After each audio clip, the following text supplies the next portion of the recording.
요한복음 14장 27절 말씀을 통해서 불안이라고 하는 제목으로 하나님 말씀 증거하겠습니다.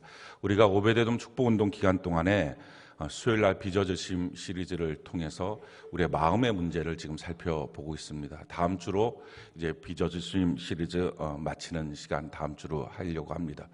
우리의 마음의 문제에 대해서 우리가 관심을 갖고 우리의 마음을 들여다봐야 될 이유는 우리가 예수님을 믿는다 그러고 또 예수님을 따라간다 그러고 또 예수님을 내 안에 모신다 이렇게 우리가 신앙생활에 대한 표현을 합니다.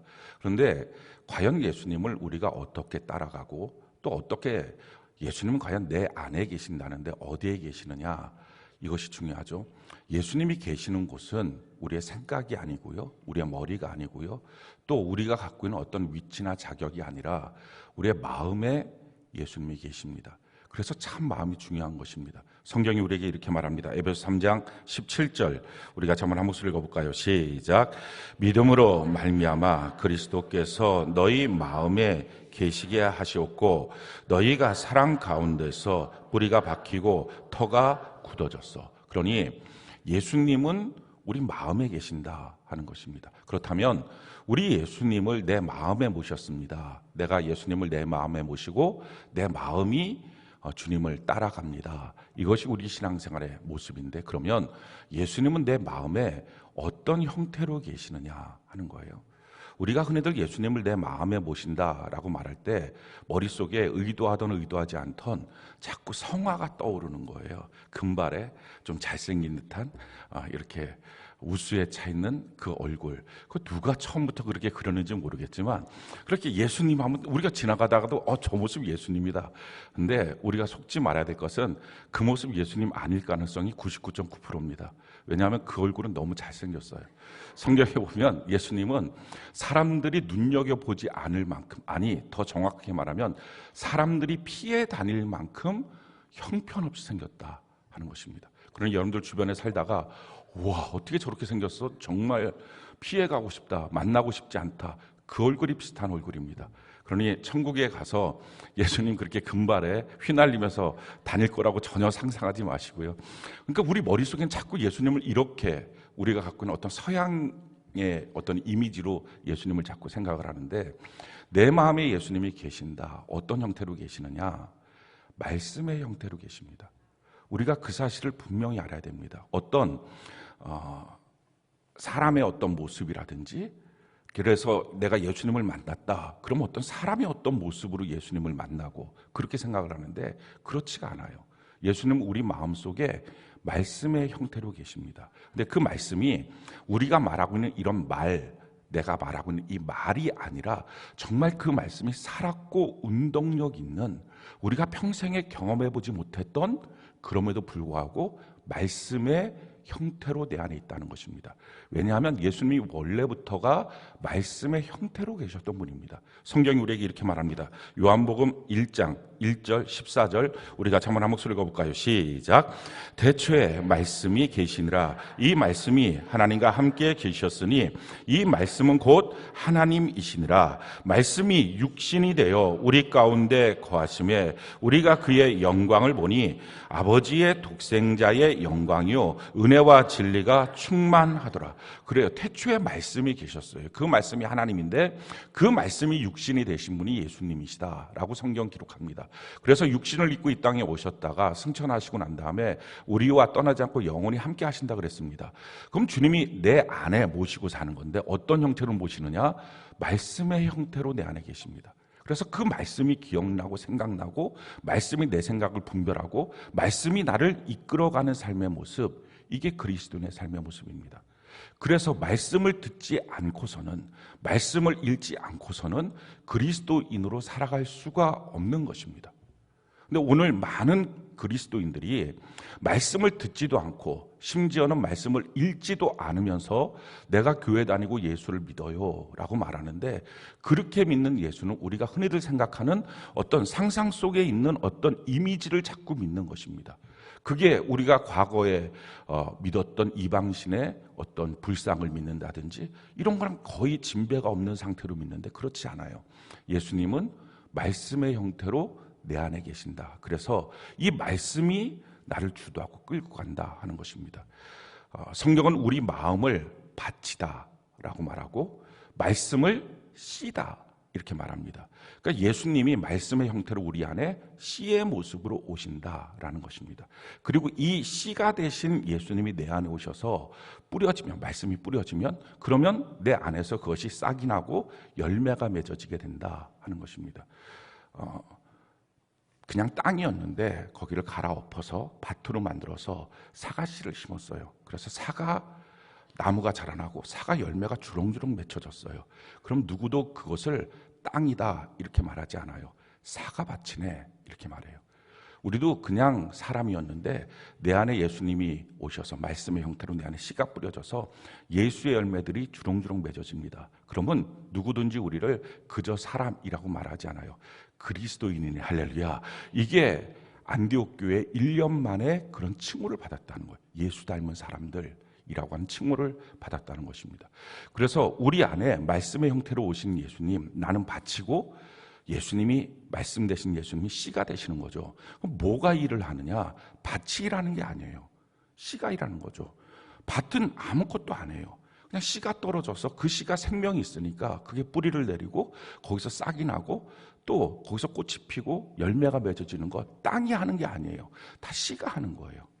그러니까 예수님이 우리 마음에 오셔서 예수님이 하시는 거예요. 내가 하는 게 아닌 거예요. 그러니까 기독교는 처음부터 끝까지 내가 하는 게 아닙니다. 그런데 이것이 변질돼서 내가 한다라고 말하는 것이 바로 지난 금요일날 말씀드렸던 종교의 영이에요. 그래서 이 종교의 영에 우리가 쌓이게 되면 기독교가 불교화가 되는 것입니다. 불교는 다 자기가 어떤 참선을 했느냐, 면벽 수행을 했느냐, 그 불상 앞에 몇 번 절을 했느냐, 이런 자기가 하는 어떤 공로나 자기가 하는 어떤 수행에 따라서 도가 터득된다라고 말합니다. 근데 기독교는 그렇게 말하지 않아요. 내가 하는 게 아니에요. 씨가 하는 거예요. 하나님이 하시는 거예요. 그래서 하나님이 하셨다, 이 고백을 우리가 하게 되는 것입니다. 그래서 성경에 보면 마태복음 7장 21절, 22절, 23절에 보면 그날에 많은 사람들이 내게 와서 예수님이 하시는 말씀이죠. 내가 선지자 노릇하고 내가 귀신도 쫓아내고 능력도 행했습니다. 그럴 때 예수님께서 내가 너를 도무지 알지 못한다. 이 악한 자들아 떠나가라. 이렇게 말씀하셨다는 거예요. 아니 선지자 노릇한 게 무슨 잘못이에요? 교회 안에서 지금으로 말하면 목회자, 셀장, 교사, 팀장 이걸 했다는 거예요. 아니 그게 무슨 그렇게 예수님 앞에 떠나가서 지옥 갈 일입니까? 또 내가 능력을 행하고 귀신을 쫓아냈다. 이게 무슨 잘못된 일이겠어요? 하나도 잘못된 일 아니에요. 그런데 왜 예수님이 그렇게 내가 너를 도무지 알지 못하겠다 했느냐? 그들의 말을 보면 알아요. 예수님 앞에서 뭐라고 말합니까? 내가 선지자 노릇을 하고 귀신도 쫓아내고. 누가 다 한 거예요? 내가. 자, 그런데 사도 바울의 고백을 한번 보십시오. 뭐라고 고백합니까? 내가 나 된 것은, 내가 하는 게 아니라 내가 나 된 것은 하나님의 은혜로다. 그러니 지금 뭐가 한 거예요? 하나님이 하셨다는 거예요. 근데 앞에 있었던 내가 너를 도무지 알지 못하겠다 했던 사람들의 특징은 뭐예요? 자기가 한 거예요. 그러니까 신앙생활을 할 때 내가 이렇게 하고 내가 새벽 예배도 드리고 내가 전도도 하고 내가 헌금도 하고 내가 교회 봉사도 이렇게 하고 내가 이런 말씀 붙잡고 살고 다 내가 했다라고 하는 사람들은 뭡니까? 지금 바친데, 자기가 바친데 씨가 한 게 없는 거예요. 다 자기가 했다는 거예요.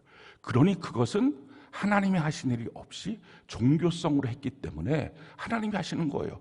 내가 널 도무지 모르겠다. 나는 너한테서 일한 적이 없어. 지금 그 말이에요. 그러니 지금 여러분들은 신앙생활을 어떻게 하고 있느냐 하는 거예요. 내가 하고 있습니다. 내가 노력합니다. 이렇게 하고 있느냐? 하나님이 하십니다. 나는 아무것도 안 하고요. 주님이 나의 나 된 것은 하나님이 하시는 것입니다. 이렇게 하고 있느냐? 어떤 형태냐 하는 거예요. 종교의 영에 사로잡혀서 종교적인 어떤 열심과 행위를 주장하고 있느냐? 정말 씨 대신 주의 말씀이 내 마음밭에 떨어져서 그 씨가 당연히 열매를 맺죠. 아니 땅이 어떻게 사과를 만들어내겠어요? 씨가 만들어내는 거지. 그런데 내가 했다라고 말하는 건 참 언어도 다니고 처음부터 말이 맞지가 않은 거예요. 어떤 삶이냐 하는 거예요. 우리가 무엇으로 그걸 구분해서 알 수 있냐면 이런 겁니다. 하나님의 말씀이 선포돼요. 그 말씀이 뭐라고요? 씨예요. 근데 내가 그 말씀을 들을 때 반응이 내가 할 만하면 아멘. 내가 순종할 만하다. 그럼 아멘. 이게 돼요. 근데 내게 순종할 만한 말이 아니에요. 뭐 이렇게 신앙의 명분 가면 축복의 명분 가면 이렇게 말씀을 해놓고서는 아들 잡아 죽여야 된다 이렇게 말하니 이걸 무슨 아들 잡아 죽이면 뭐가 명분이 가문이 돼? 뭐 이런 생각이 들면서 이걸 내가 어떻게 아브라함처럼 아들 이삭을 바치는 거 그거 특별한 케이스지 나한테 어떻게 그런 걸 요구하셔? 나는 이거 힘들겠는데? 라고 하면 어떤 마음이 들어요? 부담스럽네. 자, 지금 뭐가 일을 한다는 거예요? 내가 일하고 있다는 거예요. 내가 일하니 내가 할 만하면 아멘이고요. 내가 하지 못할 것 같은 말은 부담스럽다라고 말해요. 그러니까 지금까지 신앙생활 어떻게 한 거예요? 내가 한 거예요. 만약에 그렇다면 빨리 그 인생을 청산하셔야 돼요. 그대로 계속 가면 내가 무엇인가를 했어도 하나님 앞에 가서 내가 선지자 노릇하고 내가 귀신 쫓아내고 내가 기도도 하고 내가 능력도 행하고 내가 응답도 받고 그럼 예수님이 반드시 말씀합니다. 내가 널 도무지 알지 못하겠다. 왜? 나는 너 안에서 한 일이 없어 하는 거예요. 그리고 또 내가 못하면 나 못한다라고 정죄감 느끼고 이건 처음부터 종교성이에요. 그게 아니에요, 신앙은. 그러니 하나님의 말씀이 무엇이 떨어지든 하나님의 말씀인 게 분명하다면 다 우리는 어떻게 반응해야 돼요? 아멘. 왜? 아니 땅이 씨가 떨어질 때 노멘 이거 안 돼요. 나는 못하는 거예요. 이런 게 어디서 그냥 씨 뿌리면 농부가 씨 뿌리면 그게 땅에 떨어지면 되는 거지. 그러니까 우리가 해야 될 일은 다 뭐예요? 아멘. 이거밖에 없는 거예요. 그런데 내가 하냐 마냐 내가 할 수 있냐 못하냐 여기부터가 지금 신앙이 왜곡되어 있는 것입니다. 이게 종교주의예요. 이게 종교에 묶여있는 종교의 영이에요. 그러니 이걸 분별하시고요. 만약에 하나님의 그 어떠한 말씀을 봐도 부담스러운 말씀이 하나도 없고 어떠한 말씀을 들어도 부담스러운 말씀이 없고 지금 내가 이것을 하느냐 못하느냐의 문제가 아닌 거예요. 하나님이 우리에게 요구하시는 것은 어떤 규율이 아닌 거예요. 너 이거 해 못해 이게 아닌 거예요. 땅이 뭐래요. 땅은 아무것도 할 게 없어요. 이거 해라고 하신 말씀도 주님의 씨가 내 안에 들어오면 주님이 하시는 거예요. 그래 나의 나된 것은 내가 아니라 하나님의 은혜라니까요. 근데 오늘날 많은 그리스도인들이 특히 열심을 낸다는 성도들이 다 종교의 영에 사로잡혀서 자기가 한다고 생각해요. 그러니 자기가 못하면 정죄감 느끼고 자기가 하면 으쓱대고 자기가 할 수 있다고 생각하면 아멘이고 자기가 할 수 없다고 생각하는 것은 부담스러운 말씀이라고 생각하고 거기서 한 걸음 더 나가서 왜 저런 식으로 설교하고 왜 저런 식으로 나를 힘들게 하느냐 공격하기도 하고 이게 다 뭐예요? 내가 하고 있는 거예요. 그건 신앙생활 아니에요. 그건 자기가 자기 도를 닦고 있는 거예요. 형태만 다르지 사실은 불교예요. 그러니 자기가 자기 도, 자기 공로를 닦는 게 아니라 처음부터 나는 아닙니다. 하나님이 하십니다. 나는 바치고요. 하나님이 씨이십니다. 이 믿음을 가져야 돼요. 그래서 나는요. 항상 나에 대한 비율이 점점 없어야 돼요. 어디까지 없어야 돼요? 0이 돼야 돼요. 그게 나를 부인하고예요.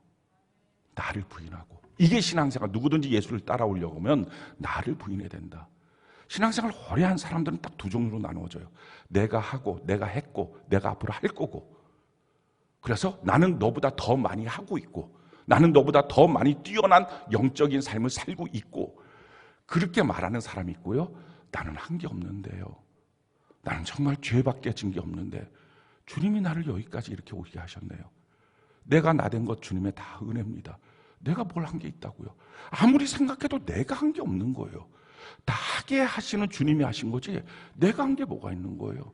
내가 한 게 없는 거예요. 그러니 이렇게 말하는 사람 두 종류의 사람이 있어요. 한쪽은 정말 불행한 인생이고요. 한쪽이 정말 하나님 앞에 갔을 때 칭찬받는 인생이에요. 그래 내가 널 알아. 너 안에서 일한 것은 바로 나야. 이렇게 말씀하신다는 거예요. 지금 여러분들은 어떤 신앙의 길을 갑니까? 그래서 가장 중요한 것은요. 믿음은 어차피 난 아니고요. 하나님이 하십니다. 난 아니고요. 이 밭은 뭘 하겠어요? 씨가 하는 것입니다. 씨가 일을 합니다. 이렇게 고백하는 거예요. 그래서 모든 하나님의 말씀에 대해서 아멘. 이 반응이 나오는 거예요. 그러면 된다는 거예요. 성경이 우리에게 이렇게 말씀을 합니다. 고린도서 1장 20절 우리 같이 한번 한 목소리 한번 읽어볼까요? 시작. 하나님의 약속은 얼마든지 그리스도 안에서 예가 되니 그런즉 그로 말미암아 우리가 아멘하여 하나님께 영광을 돌리게 된. 그렇습니다. 하나님의 모든 약속은 그리스도 안에서 다 예가 되는, 예스가 되는 거예요. 그러니 우리가 해야 될 일은 아멘, 그런 것이 맞습니다. 그것이 옳습니다. 그렇게 내 안에서 역사가 일어나기를 바랍니다. 그러면 하나님이 영광을 받으신다는 거예요. 이게 신앙생활이에요. 그래서 이 아멘이 안 되는 것, 아멘이 고민되는 것, 이게 자기 의의를 쌓아가고 있는 잘못된 신앙생활입니다. 하나님과의 관계가 없는 신앙생활이에요. 도 닦는 거 아니에요. 자기 노력도 아닌 거예요. 자기의 열심도 아닌 거예요. 자기가 뭔가를 순종을 하는 게 아니라 정확하게 말하면 순종이 되는 것입니다. 생각을 해보세요. 아브라함과 이삭의 관계에서 아브라함이 이삭을 번제로 드려야 되는데 순종을 자기가 억지로 하는 거예요. 그럼 3일길을 억지로 아버지가 아들을 두들겨 잡고 칼로 찔러 죽이겠다는 마음으로 어떻게 가요? 하루도 아니고. 그러니까 이 가는 길 내내 울었을 거예요. 만약 간다 그러면 하나님이 나한테 안 가면 번개를 때리겠지. 막 이런 마음이 들었고 막 계속 울면서. 그러면 불길한 마음이 이삭에게 안 들겠어요. 아버지 이상하다. 뭔가 좀 심상치가 않다. 근데 더 문제는요. 이삭 아닙니까? 이삭이 만약에 순종을 해야 되겠다. 그러면 아버지가 나를 죽이는 자리까지 순종이 되겠어요? 어느 아들이 그래요? 아버지 미쳤다 그러지. 데리고 산까지 올라갔어요. 올라가서 누워. 이삭이 왜 누워야 돼요? 너 오늘 죽는 거야. 내가 여기까지 정말 참고 또 참고 억지로 울면서 왔어. 너 이제 누워 빨리. 그럼 이삭이 누웠다가 알겠어요. 순종할게. 누웠다가 다시 또 벌떡 일어나서. 근데 내가 왜 죽어야 돼요? 누워 빨리. 누웠다가 다시 벌떡 일어나. 근데 내가 왜 죽어야 돼요? 그러다가 이삭이 도저히 안 되겠어요. 아버지가 약간 이상해요. 나도 하나님께 좀 기도해 봐야 되겠어요. 이게 정말 나 죽이라는 건지.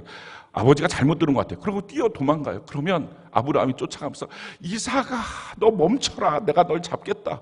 이게 무슨 코미디도 아니고. 근데 이렇게 어디까지 아브라함이 쫓아갈 것 같아요? 몇 걸음 가다가 아브라함이 이럴 거예요. 가라. 그냥 가라. 내 마음도 너무 힘들다. 순종을 이래서 자기가 하려고 그러면 안 되는 거예요. 안 되는 핑계와 변명과 이유가 너무 많은 거예요. 순종은 하는 게 아니에요. 순종이 되는 거예요. 어떻게? 말씀의 씨가 내 안에 떨어져서 그게 열매가 맺어지니까 그냥 되는 거예요. 그러니 이게 자기의 노력으로 뭔가 신앙생활을 한다라고 생각하지 마십시오. 그건 자기 의의밖에 안 돼요. 자기 자랑밖에 안 돼요. 그거 아니에요. 하나님이 하시는 거예요. 나는 아멘하여 하나님께 영광만 돌리는 거예요. 자, 그러면 물어봅시다. 하나님의 말씀이 떨어질 때마다 내가 뭐 감당이 되건 감당이 안 되든 이거 따질 것도 없잖아요. 무조건 하나님의 말씀이 맞다면 성경을 보고서 옳소 이게 맞습니다 하면 아멘. 이걸 한 거예요. 그러면 열매가 쫙 맺어질까요? 이렇게 질문하는 내용을 보면 안 맺어지겠죠. 이게 만약에 열매가 맺어질 것 같으면 이렇게 질문을 하겠어요? 안 할 거예요.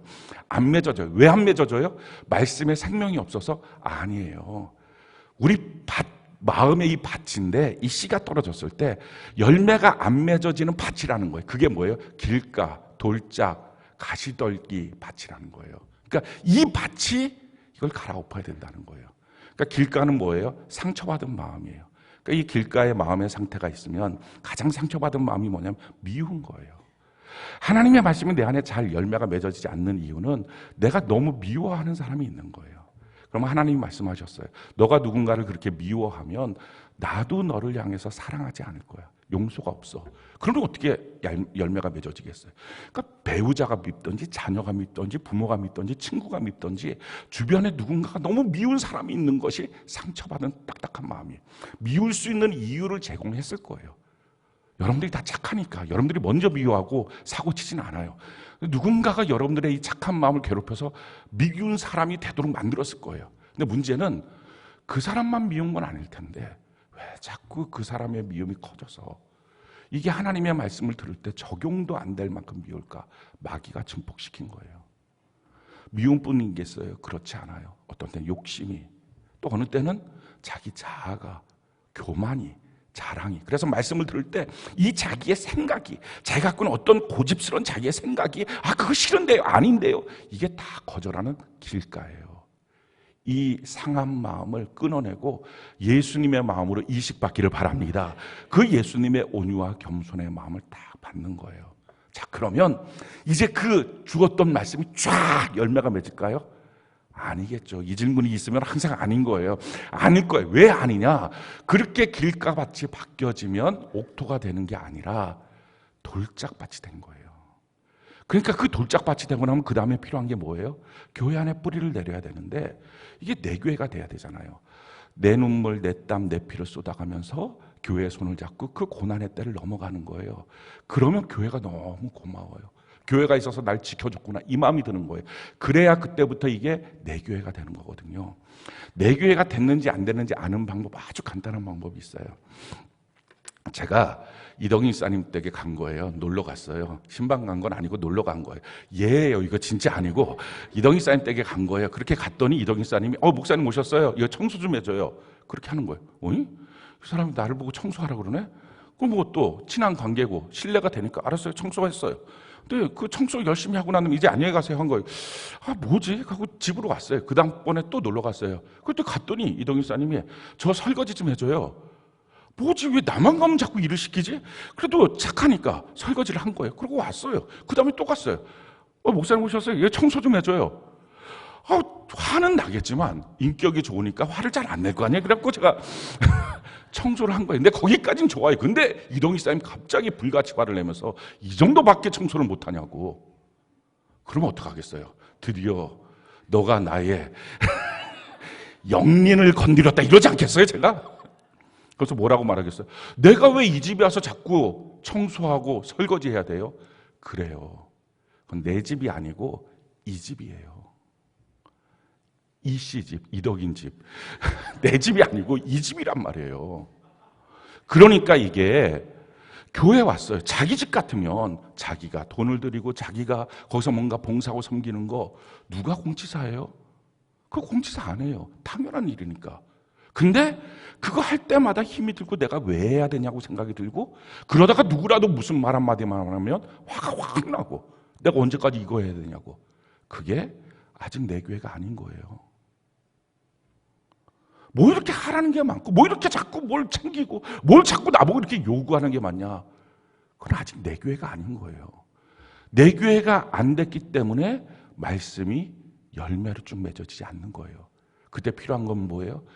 내게 온 그 시간에 반드시 주어진 게 있어요. 고난이 주어졌어요.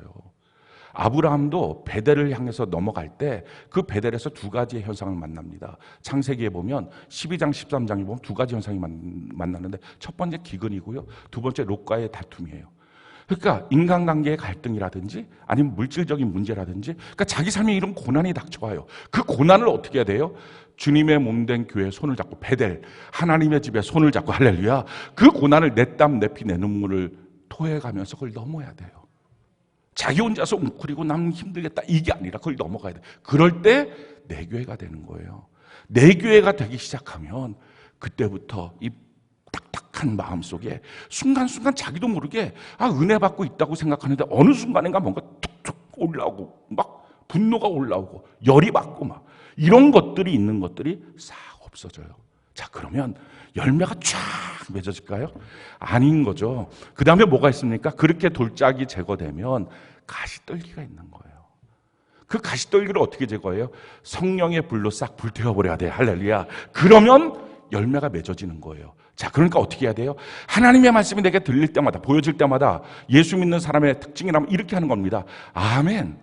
아멘. 내 안에 그렇게 되기를 믿습니다. 우리 집 안에 그렇게 되기를 믿습니다. 우리 자녀에게 그런 일들이 일어나기를 믿습니다. 그렇게 아멘 하는 거예요. 그렇지만 아멘은 했지만 내가 어떻게 할 엄두도 안 나는 거예요. 그 엄두가 안 나니까 아멘은 했는데 엄두가 안 나니까 가만히 있는 자기 자신을 향해서 너 위선적 아니냐? 너 지금 뭔가 가식적인 거 아니야? 그거 아니라고요.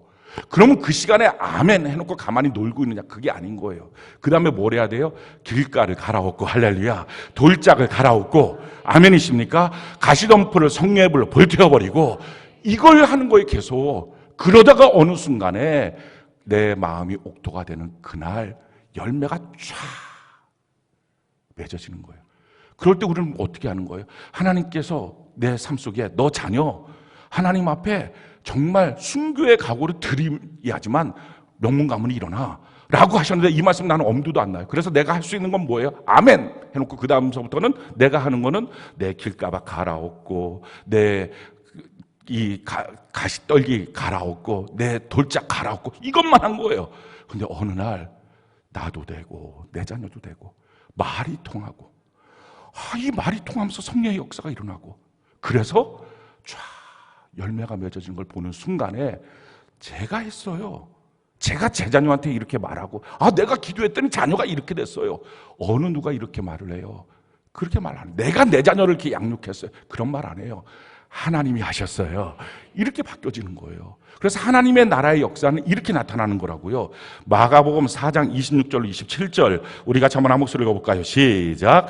또 이르시되 하나님의 나라는 사람이 씨를 땅에 뿌린 것 같으니 그가 밤낮 자고 깨고 하는 중에 씨가 나서 자라되 어떻게 그리 되는지를 알지 못하더라. 밤낮 우리가 한 것은 자고 깨고에 이 밤만 갈아엎은 거예요. 그거는 내가 하기 쉬우니까 내 자녀는 못 바꿔도 내 배우자는 못 바꿔도 내 마음은 갈아엎을 수 있어요. 이건 쉬우니까 주님 앞에 이것만 하고 있었는데 어느 날 내가 내 자녀랑 문득 말하기 시작했는데 말이 되고 그 자녀의 마음이 어느 순간에 열려있고 영적인 대화가 되기 시작하고 그렇게 할게요 어머니, 그렇게 할게요 아버지, 이 말이 되기 시작하고 이랬을 때 내가 역시 말을 잘해. 이렇게 말하는 사람 누가 있어요? 근데 자기가 하려 그러니 막 두들겨 잡고 용돈을 줄까 말까 막 이렇게 딜을 하고 뭐 이걸 해주면 이번 주에 예배를 나오면 내가 너한테 이걸 해주고 막 그렇게 하는 신앙생활을 하니 받는 사람도 피곤하고 하는 사람도 피곤하고 나중에 뭔가가 되면 내가 했어 되겠지만 내가 했어라고 하는 순간엔 뭐예요? 나는 하나님은 너에게 한 일이 없어. 나는 널 몰라. 이게 되는 거예요. 그러니까 자고 깨고 반만 갈아엎은 내 마음 반만 갈아엎었는데 하나님이 하시는 거예요. 이게 신앙생활이에요. 그래서 저는 여러분들이 하나님의 말씀에 그 어떤 것도 제한 두지 말고 그럼 내가 부담됩니다. 내가 할 만합니다. 그거 자체가 없는 거예요. 예레미야서에 보면 너 부담된다 자꾸 말하지 마라. 그럼 영영 부담돼서 너 소용도 없다. 이 말씀이 있는 거예요. 부담된다는 말도 하지도 말고 아멘. 하나님의 말씀이 이루어질 걸 믿습니다. 하나님이 이 말씀을 주시니 나 같은 자가 나의 가문에 이런 역사를 이루실 것을 내가 기대합니다. 하고 난 다음에 내 마음밭을 보시라고요. 지금 내 마음이 어떤지, 길가인지 돌짝인지 가시떨기인지 그거 빨리 뒤집어 엎는 거예요. 그걸 볼 수 있는 사건과 사람을 주시는 거예요. 그런데 그런 사건과 사람을 향해서는 열불 내고 화내고 어떻게 이런 일이 생기냐고 내가 하나님 앞에 뭔가 결심만 하려고 그러면 꼭 이런 일이 생겨서 아주 그냥 뭐가 안 된다고 이런 말이나 하고 그러니까 이게 사실은 자기 마음을 들여다볼 수 있는 시간인데 이걸 뒤집어 엎어야 되는데 그걸 안 하고 자기 자녀 두들겨 잡으려고 그러고 남편 두들겨 잡으려고 그러고 그러니까 남편도 참 너무 힘든 거예요. 어느 날은 너무 잘해주고 어느 날은 마귀 새끼라 그러고 도대체 이걸 어떻게 감당하냐고 이 온탕과 냉탕이 감당이 안 되는 거예요. 그날의 컨디션이 뭔지 그러니까 아내의 얼굴을 살펴보는 게 큐티를 하는 게 아니라 오늘은 내가 어떻게 살까 아내의 얼굴을 보면 오늘은 나에게 내가 당신을 보니 하나님을 본 듯합니다 이러다가 그 다음날 이 마귀 새끼가 이렇게 나오고 그럼 이게 어떻게 감당이 되냐 이게 아닌 거예요. 나를 바꾸는 거예요. 하나님은 그러면 나의 복종을 통해서 복종되지 않는 나머지 모든 것들을 복종시켜 주시게 될 줄로 믿습니다. 할렐루야. 그러니 우리 신앙생활에 제일 중요한 건 뭐예요? 내 마음이에요. 지금 마음이 어떠냐 하는 거예요. 우리 마음에 영향을 주고 있는 것 중에 한 가지 오늘 다룰 내용이 불안입니다. 불안이 없는 사람이 누가 있겠어요? 다 불안하죠. 그렇지만 문제는요, 이 불안이 통제가 안 되는 불안인 거예요. 이걸 불안장애라 그래요. 그리고 불안장애의 이 스펙트럼이 굉장히 넓은데 그 중에 가장 극단적인 불안장애가 공황장애예요. 그러니까 이런 상태가 되면 어지럽고요. 그리고 숨이 안 쉬어져요. 이게 이제 불안장애고 이게 우리나라에 지금 2011년도 통계니까 그거보다 지금은 훨씬 더 많아졌을 거예요. 10명 중에 1명이 이 장애를 지금 겪고 있어요.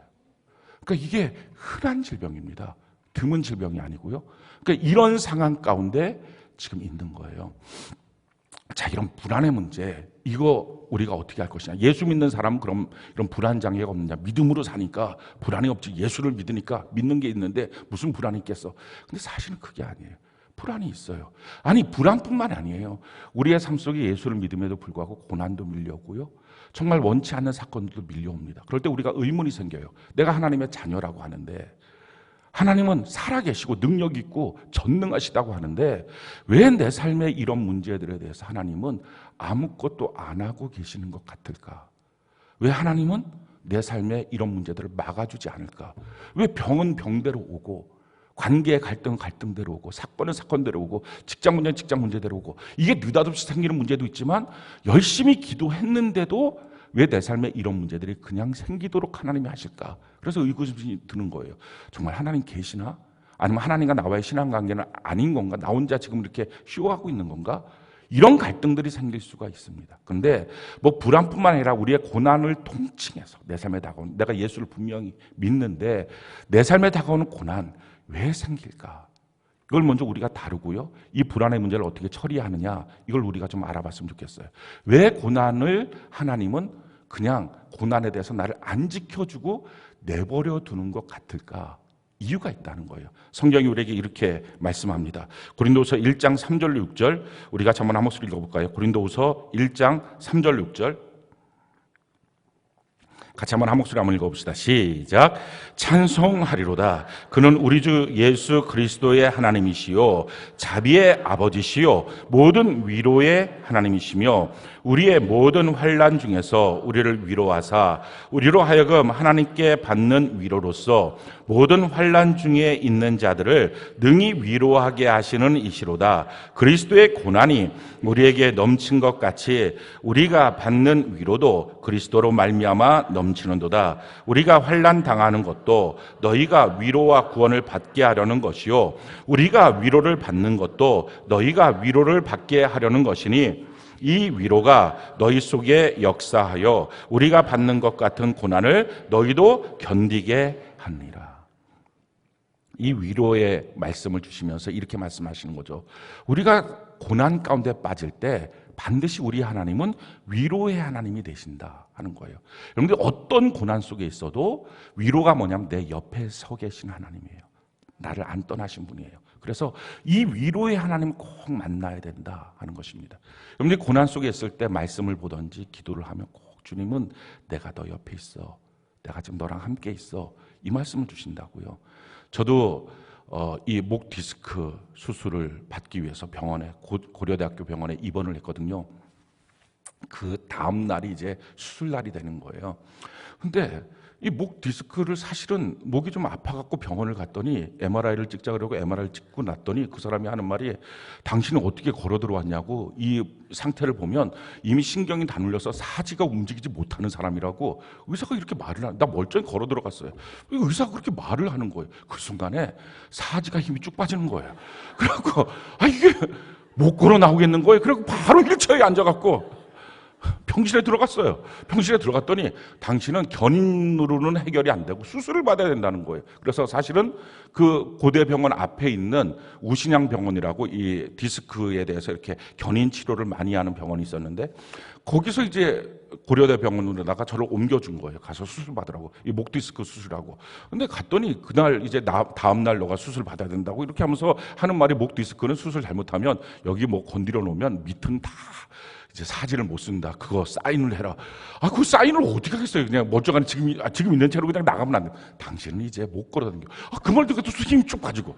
그래갖고 어쩔 수 없이 사인을 하고. 그래갖고 병실에 이제 다 혼자 앉아 있는 거예요. 혼자 앉아 있는데 되게 처량하더라고요. 그 다음날 아침 가장 첫 번째 수술을 하고 밥은 굶기고 뭐 침도 못 나오게 무슨 주사를 맞아갖고 아주 입은 바싹바싹 마르고 물 먹지 말라 그러고. 그게 앉아있는 내 모습이 너무 처량한 거예요. 너무 처량해서 하나님 앞에 이렇게 처량하니까 이랬어요. 너무 힘드네요. 지금 나 혼자 있는 것 같아요. 불쑥 그 소리가 들리는 거예요. 뭐 마음에서 들렸는지 귀에 들렸는지 모르겠지만 내가 지금 여기 있어. 너랑 함께 있어. 근데 그 순간이요, 완전히 그다음부터 이제 부흥집회 혼자서 막 찬송하고 감사하고 막 방언으로 기도하고 크게 막 간호사가 와서 여기서 이러시면 안 됩니다. 근데 참 놀라워요. 고난 중에 있을 때 하나님은요, 위로하시는 하나님, 내가 너 옆에 있어, 이걸 하시는 하나님이에요. 근데 왜 그 위로하시는 하나님이 차라리 그러면 고난을 막아주시면 되지, 뭘 고난을 주시면서 옆에 있어, 내가 너와 함께 있어, 왜 이렇게 말씀하시냐고요. 근데 오늘 성경 보니까 이유가 있는 거예요. 그 이유는 우리가 하나님의 자녀예요. 하나님의 자녀라는 것은 복의 근원입니다. 나를 통해서 누군가에게 복이 흘러가야 됩니다. 그런데 지금 하시는 말씀이 이거예요. 너 주변에는 비슷하게 고난당하는 사람이 너무 많다는 거예요. 근데 내가 경험해보지 않은 일에 대해서는 공감이 잘 안 된다는 거예요. 왜 예수 믿는 사람한테 병이 찾아올까요? 누군가 그 병 가운데 내가 하나님의 위로를 만나고 나면 어떤 다른 사람한테 가서 말할 수 있어요. 병 때문에 낙심하고 괴로워할 때 주님이 계세요. 저도 그랬어요. 가난의 문제가 있을 때 주님이 계세요. 가정의 문제가 있을 때 주님이 계세요. 이거 하라고 지금 주신 거라는 거예요. 그러니 우리에게 닥쳐온 그 어떤 고난도, 우리에게 닥쳐온 어떤 사건도 사실은요, 성도에게 있어서는 없어도 될 일인데 있는 이유는 한 가지입니다. 그게 우리의 사명이에요. 누군가에게 우리가 진실한 위로의 사람이 될 줄로 믿습니다. 그것이 우리 가족일 수도 있고요, 우리 주변일 수도 있어요. 다시 한번 읽어볼까요? 고린도서 1장 3절 6절 그 내용을 갖고 이 말씀을 읽으면 이게 무슨 말씀인지 이해가 됩니다. 우리 같이 한번 읽어봅시다. 시작. 찬송하리로다. 그는 우리 주 예수 그리스도의 하나님이시요 자비의 아버지시요 모든 위로의 하나님이시며 우리의 모든 환난 중에서 우리를 위로하사 우리로 하여금 하나님께 받는 위로로서 모든 환난 중에 있는 자들을 능히 위로하게 하시는 이시로다. 그리스도의 고난이 우리에게 넘친 것 같이 우리가 받는 위로도 그리스도로 말미암아 넘치는도다. 우리가 환난 당하는 것도 너희가 위로와 구원을 받게 하려는 것이요 우리가 위로를 받는 것도 너희가 위로를 받게 하려는 것이니 이 위로가 너희 속에 역사하여 우리가 받는 것 같은 고난을 너희도 견디게 하는, 이게 목적이라고요. 그러니 예수 믿는 사람 우리에게 있어서는요, 그 어떤 불행한 것처럼 보여도, 고난인 것처럼 보여도 헛된 게 없는 것은 그것이 우리에게 사역이고 사명이고 값인 줄로 믿습니다. 그러니 자청할 필요까지는 없어도 받는 일에 대해서는 하나님, 내가 이걸 통해서 누군가를 살리고 위로하는 사람 되도록 하나님 나를 도와주옵소서. 가정에, 자녀에게 삶에 어떤 문제가 생기거든 왜 나는 신앙이 없어서 이런 일이 생기나, 문제가 왜 생기나 하지 마시고요, 이걸 통해서 누군가를 손잡아주고 일으키는 사람 되게 하여 주옵소서. 이렇게 해야 된다는 거예요. 불안이라고 하는 것이 우리에게 어떤 목적이 분명한 상태의 불안일 수도 있어요. 돈의 문제에 대한 어떤 불안, 그래서 막 숨이 안 쉬어지고 힘들 수도 있어요. 어떤 자녀의 문제, 또 미래의 어떤 사건이나 일의 문제일 수도 있어요. 근데 어떤 경우는요, 문제가 아닌데, 없는데 자기 혼자 괜히 그냥 막 끔찍한 일이 생길 것 같은 느낌이 자기 마음을 막 움츠리게 들고 이렇게 만드는 경우들도 있어요. 근데 그런 일들을 경험할 때 왜 내게 이런 일이 생기고 나는 정신적으로 이렇게 미약한가가 아니라 우리 주변에 누군가가 그런 사람이 있다고요.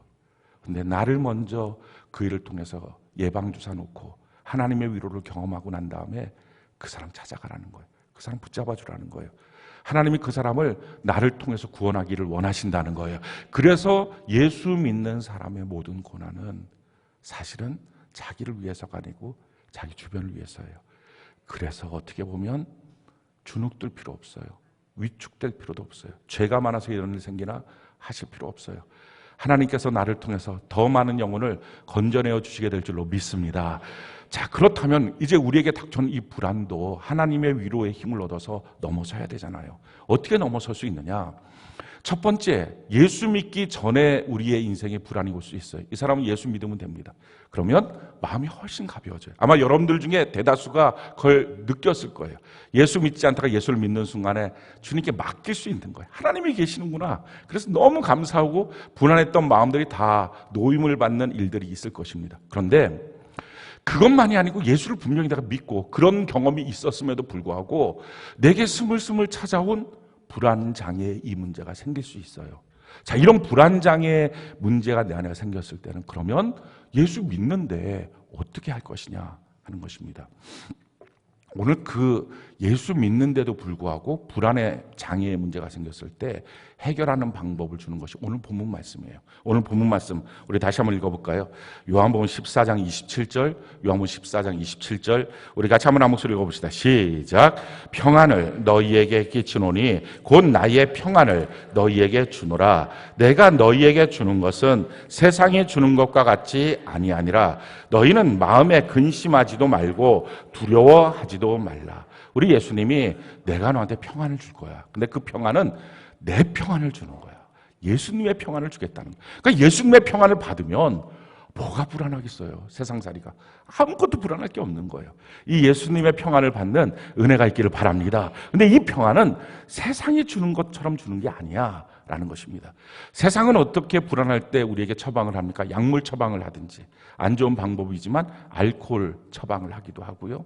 또 그 외에 뭐 어떤 다른 것들을 통해서 의존적인 형상으로 우리를 만듭니다. 세상이 주는 것처럼 약 하나 딱 먹으면 불안이 싹 없어지고, 근데 불안이 없어지면서 잠이 와갖고, 그래갖고 이렇게 무기력해지고 이런 약물 치료들을 하는 거거든요. 그런 거하고는 다르다 하는 거예요. 그러니까 뭔가 우리는 예수님의 평안을 받는다고 하면 예수님이 입 벌려 평안 넣어줄게 딱 주면 행복해요 이렇게 될 거라고 생각하는데 그런 건 아니에요. 예수님의 평안은 그 세상이 주는 거랑 다르다는 거예요.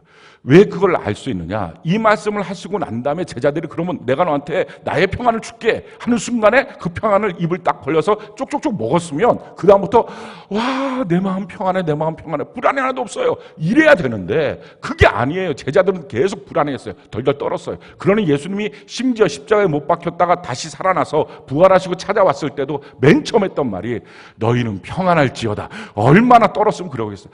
이게 예수님의 평안을 주겠다 그랬는데 이게 한순간에 뚝딱 하고 되는 알약이 아니라는 거예요. 그러니까 예수님의 평안은 이런 식으로 우리가 먹으면 훌떡 오늘 이 밤에 깨끗 이런 건 아니에요. 이 말을 듣자마자 오늘 나 여기 괜히 왔나 봐 이런 마음이 혹시 들지 모르겠는데 그게 아니라 근본적인 평안, 평생 잃지 않는 평안을 주시는 거예요. 그거는 어떻게 주시느냐? 예수님의 라이프 스타일을 닮아서 예수님이 가졌던 그 마음의 자세와 평안을 내가 갖는 거예요. 그게 지금 예수님이 나의 평안을 줄 거야. 이 평안을 가지려면 나의 라이프 스타일을 너가 따라가야 돼. 그러면 영원히 잃지 않은 그 평안을 가질 거야. 내가 이렇게 평생을 살아왔던 것처럼 너도 이렇게 살면 내가 평안했던 것처럼 너도 평안할 거야. 지금 그 말씀이에요. 그래서 나중에 우리가 성경을 보면 이 제자들이 사도 바울 같은 경우는 빌립보 감옥에 갇혔어도 찬양하고 감사하는 거예요. 로마 감옥에 갇혔을 때도 빌립보 교인들에게 기뻐하고 또 기뻐하라 이렇게 말도 하는 거예요. 베드로는 옥에 갇혔을 때 웬만큼 깨어서는 일어나지도 않고 천사가 옆구리를 벅 찼을 때만 간신히 눈을 뜰 만큼 그냥 푹 자는 거예요. 어디서든지 이렇게 그냥 머리만 대면 잘 수 있는 평안함을 주신 거예요. 이렇게 완전히 사람이 바뀌어지는 거죠. 그러면 우리가 오늘 필요한 건 뭐예요? 예수님의 라이프 스타일을 우리가 배워야 돼요. 이걸 이제부터 익히기 시작해야 돼요. 그것이 익혀지는 만큼씩 우리 안에 불안 장애는 떠나가고 예수님의 평안이 우리에게 임하게 될 줄로 믿습니다. 제일 첫 번째, 예수님의 가장 강력한 라이프 스타일 특징은요, 하나님을 향해서 아빠라 불렀어요. 아빠, 한번 우리 해봅시다. 자, 하나님 아빠. 예, 아버지라 그러면 큰일 나요. 여기서는 아빠라고 해야 돼요. 이게 참 놀라운 게 히브리어도 아빠야, 아빠. 우리도 아빠 이러잖아요, 아빠. 근데 이미 저처럼 나이가 든 사람은 저희 아버지한테 아빠, 뭐 아버지라고도 안 해요. 아버님 이렇게 말하는데 아빠 이러면 저희 아버님 깜짝 놀라면서 용돈 필요하냐 이렇게 나오니까 근데 하나님을 향해서는 아빠 이렇게 하라는 거예요. 그 예수님이 이렇게 기도를 하시는 거예요. 성경에 보니까요. 마가복음 14장 36절 우리 같이 한번 목소리 읽어볼까요? 시작. 이르시되 아빠 아버지여 아버지께서는 모든 것이 가능하오니 이 잔을 내게서 옮기시옵소서. 그러나 나의 원대로 마시옵고 아버지의 원대로 하옵소서 하시고, 이 사실이 우리는 하나님 아버지 이게 너무 쉽잖아요. 근데 이때 당시만 해도 여호와의 이름을 부르는 순간에 돌 맞아 죽었어요. 신성모독이에요. 그러니 어떻게 하냐면 여호와라고 하는 단어가 나오면 여호와라고 못 부르고요, 아도나이, 주님 이렇게 불렀어요. 그런데 그때 당시에 그런 하나님을 향해서 어떻게 할까요? 아빠라고 불러. 우리에게 기도 가르쳐 주세요. 하늘에 계신 우리 아버지요, 하늘에 계신 우리 아빠, 이렇게 불러라고 예수님이 가르쳐 준 거예요. 이게 호칭만이 아니라, 아버지 하고 한 호칭만이 아니라 정말 내 마음에 하나님이 내 아버지다, 이 마음이 있는 거예요. 그러면 뭐가 불안해요? 정말 하나님이 내 아버지다, 이게 믿어지는 순간부터 뭐가 불안하겠어요? 그러니까 예수님의 라이프 스타일 첫 번째, 예수님이 하나님을 향해서 아빠 이렇게 불렀던 것처럼 나도 그렇게 부르면서 하나님이 내 아빠야. 아빠라는 말은 어린아이 때만 쓰잖아요. 쉽게 말하면 넘어지고 깨지고 잘 이해하지 못하고 좀 무지해도 아빠는 다 나를 안아주고 무조건 내 편이야. 그게 아빠라고요. 아마 여러분들이 생각할 때 우리 아빠는 안 그랬는데 그런 아빠들 말고 하나님 아빠, 이분은 진짜 그런 아빠라고요. 최고의 아빠. 그 아빠를 여러분들이 정말 믿는 은혜가 있기를 바랍니다. 너무 놀라운 것은 이렇게 말씀하시고 난 다음에 제자들이 그때 당시 유대인들이었는데 아도나이 이렇게 불러야 될 그들이 아빠, 아빠 이렇게 부르기 시작을 해요. 그리고 더 놀라운 사실은요, 그렇게 부르면서 그들이 진짜 예수님의 평안을 누리기 시작해요. 그러면서 그 제자들이 다른 제자들에게, 다른 더 나중에 믿는 성도들에게 너희도 아빠라고 불러야 돼, 너희도 아버지라고 불러야 돼, 이렇게 가르쳐주고 있는 거예요. 성경이 우리에게 이렇게 말합니다. 사도 바울이 말하는 거예요. 로마서 1장 7절 우리 같이 한번 한 목소리 해볼까요? 로마서 1장 7절 같이 한 목소리 시작. 로마에서 하나님의 사랑하심을 받고 성도로 부르심을 받은 모든 자에게 하나님 우리 아버지와, 자꾸까지요, 사도 바울이 지금 말하는 거예요. 그들에게 하나님 우리 아버지와 꿈에도 생각하지 못했던 그 호칭들을 하고 있어요. 사도 바울만 그런 게 아니에요. 베드로도 마찬가지였어요. 베드로전서 1장 17절 우리 같이 한번 읽어볼까요? 시작. 외모로 보시지 않고 각 사람의 행위대로 심판하시는 이를 너희가 아버지라 부른 주, 아버지라 부른 주. 요한 사도도 마찬가지예요. 요한일서 2장 15절 우리 같이 한번 목소리 읽어볼까요? 시작. 이 세상이나 세상에 있는 것들을 사랑하지 말라. 누구든지 세상을 사랑하면 아버지의 사랑이 그 안에 있지 아니하리라. 그러면서 예수님의 라이프 스타일로 바뀌어지면서 예수님의 평안이 임하기 시작했어요. 여러분, 이건 예수님의 동생 유다도 마찬가지였어요. 유다서 1장 1절 우리 같이 한번 목소리 읽어볼까? 시작. 예수 그리스도의 종이요 야고보의 형제인 유다는 부르심을 받은 자 곧 하나님 아버지의 안에서, 그래요. 그러면서 그들은 예수님의 평안을 누렸어요. 오늘도 마찬가지입니다. 지금 여러분들이 하나님 내 아빠, 하나님 내 아버지 정말 믿고 아버지, 아빠 그렇게 한 번이라도 불러보세요. 정말 믿고. 그 순간에 마음의 불안은 떠나가고요, 안심이 돼요. 그분이 나의 아빠구나, 아버지구나. 자, 두 번째는요, 예수님의 라이프 스타일은요, 하나님과 충돌하지 않았어요. 성경이 이렇게 말합니다. 요한복음 8장 29절 우리 같이 한번 한 목소리 한번 읽어볼까요? 요한복음 8장 29절 같이 한 목소리 시작. 나를 보내신 이가 나와 함께 하시도다. 나는 항상 그가 기뻐하시는 일을 행함으로 나를 혼자 두지 아니하셨느니. 난 항상 하나님 아버지가 기뻐하시는 일을 했다. 하나님 아버지하고 충돌하지 않았다 하는 거예요. 생각해 보세요. 하나님과 충돌하는데 어떻게 평안해져요? 하나님을 위해서 내가 막 싸우고 대적하는데 어떻게 내가 평안해져요? 그러니까 하나님과 충돌하지 않는 그 삶의 스타일을 우리는 배워야 돼요. 그러면 예수님은 하나님이시니까 그게 가능했지만, 아니 나 같은 사람 그게 어떻게 가능할까? 성경은 가능한 방법을 가르쳐 주셨어요. 어디서부터 이걸 바꿔야 되냐면, 우리는 자꾸 하나님과 충돌하는 나의 잘못된 죄된 행위를 생각해요. 근데 행위가 아닌 거예요. 행위만 바꿔봤자 소용이 없는 거예요. 금방 또 돌아와요. 행위가 아니고 어디서 바꿔야 되느냐? 생각을 바꿔야 된다는 거예요. 생각은 나의 행위에 이게 자동 조정 장치예요. 어디로 가느냐 방향을. 그래갖고 내가 아무리 왼쪽으로 가려고 해도 이미 자동 조정 장치가 오른쪽으로 돼 있으면 막 힘을 써서 왼쪽으로 좀 가다가 힘만 딱 풀리면 다시 오른쪽으로 가는 거예요. 내 생각을 바꿔야 돼요. 생각의 길을 바꿔야 돼요. 그래서 성경이 우리에게 이렇게 말씀합니다. 로마서 8장 5절로 7절 우리 같이 한번 목소리 읽어볼까요? 시작.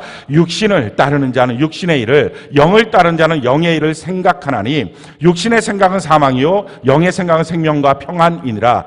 육신의 생각은 하나님과 원수가 되나니 이는 하나님의 법에 굴복하지 아니할 뿐 아니라 할 수도 없습니다. 그래, 육신의 생각을 하면 하나님과 충돌한다는 거예요. 그래, 안 된다는 거예요. 내 육신으로부터 나온 생각, 내 환경에서부터 나온 생각, 다른 말로 말하면 하나님의 말씀이 떨어질 때 내 자신을 바라보면 할 수 있다 없다, 이게 다 뭐예요? 나를 바라보는 육신의 생각.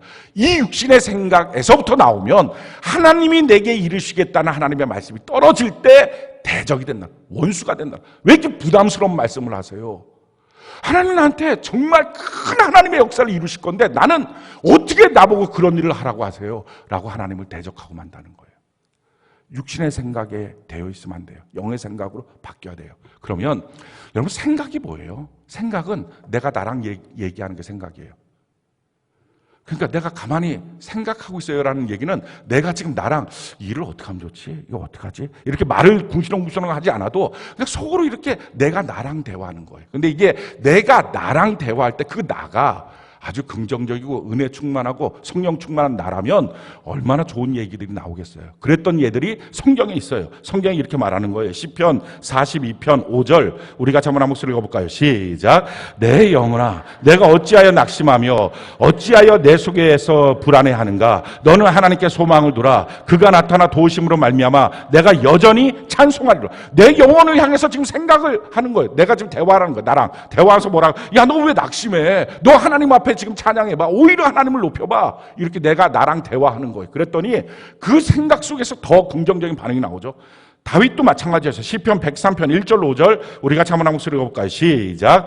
내 영혼아 여호와를 송축하라. 내 속에 있는 것들아 다 그의 거룩한 이름을 송축하라. 내 영혼아 여호와를 송축하며 그의 모든 은택을 잊지 말지어다. 그가 내 모든 죄악을 사하시며 내 모든 병을 고치시며 내 생명을 파멸해서 속량하시고 인자와 궁일로 관을 씌우시며 좋은 것으로 내 소원을 만족하게 하사 내 청춘을 독수리같이 새롭게 하시는. 내 영혼아 라고 하면서 말을 하는 거예요. 자기 생각하고 지금 자기 자아하고 말하는 거예요. 근데 이때 이들의 자기 자아는 너무 은혜로운 자아예요. 근데 우리가 그럴 때만 있는 건 아니잖아요. 내가 대화하고 있는 내 자아가 부정적인 말을 하고 되겠어? 안 되겠지. 난 원래 그래. 우리 집안은 원래 그런 집안이야. 아, 그 인간 원래 그랬어. 뭐가 바뀌어? 하나도 안 바뀌어. 이런 내 자아, 부정적이고 원망 섞인 자아일 때도 너무 많은 거예요. 그 자아랑 내가 대화를 하면 뭐가 돼요? 육신의 생각이 돼서 하나님과 원수가 되고 충돌이 되니까 불안이 끊임이 없는 거예요. 그러니 그런 나랑 이제 대화하면 안 돼요. 그러니 우리 대화의 상대를 바꿔야 돼요.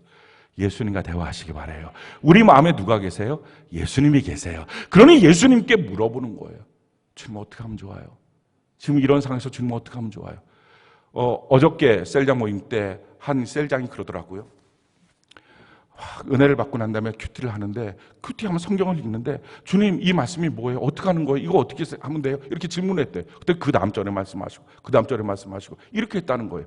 전에도 읽었던 성경인데 그때는 몰랐었는데 이번에는 그렇게 보이고 들리더라 하는 것입니다. 우리 주님이 우리에게 말씀하세요. 그러니까 주님을 나의 대화의 상대자로 삼아서 주님과 대화하는 은혜가 있기를 바랍니다. 성경이 우리에게 이렇게 말해요. 히브리서 12장 2절 우리 같이 한번 목소리 읽어볼까요? 시작. 믿음의 주요 또 온전하게 하시는 이인 예수를 바라보자. 그는 그 앞에 있는 기쁨을 위하여 십자가를 참으사 부끄러움을 개치 아니하시더니 하나님 보좌 우편에 앉으셨는. 예수님 바라보고 예수님을 향하여 대화를 시도하는, 그래서 내 안에 생각이 육신의 생각이 아니라 영의 생각이 되도록 바꿔야 된다는 것입니다. 자, 그런데 이렇게 생각만 얘기하면 여러분들이 그러면 삶은 개차반인데 생각만 맨날 해서 뭐가 바뀌겠냐고. 근데 그게 아니에요.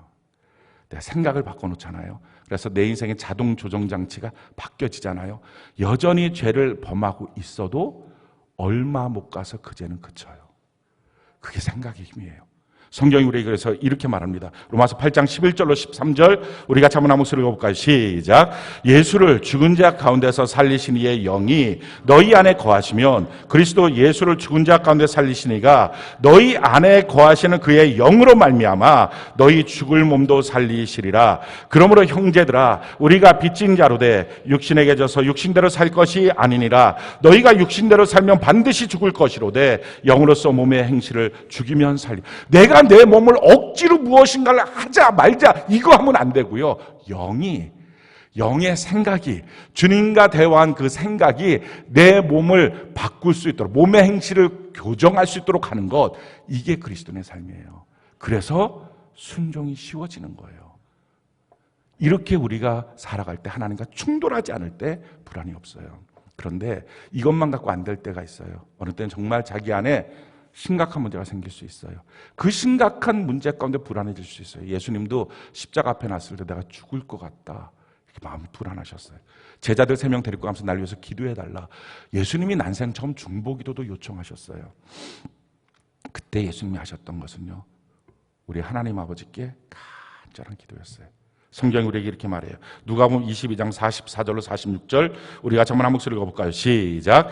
예수께서 힘쓰고 애써 더욱 간절히 기도하시니 땀이 땅에 떨어지는 핏방울 같이 되더라. 기도 후에 일어나 제자들에게 가서 슬픔으로 인하여 잠든 것을 보시고 이르시되 어찌하여 자느냐, 시험에 들지 않게 일어나 기도하라 하시니. 슬퍼서 힘이 빠져서 잘 수 있어요. 근데 그렇게 하지 말고 시험 들지 않도록 일어나서 하나님 앞에 힘쓰고 애써서 기도해라 하는 것입니다.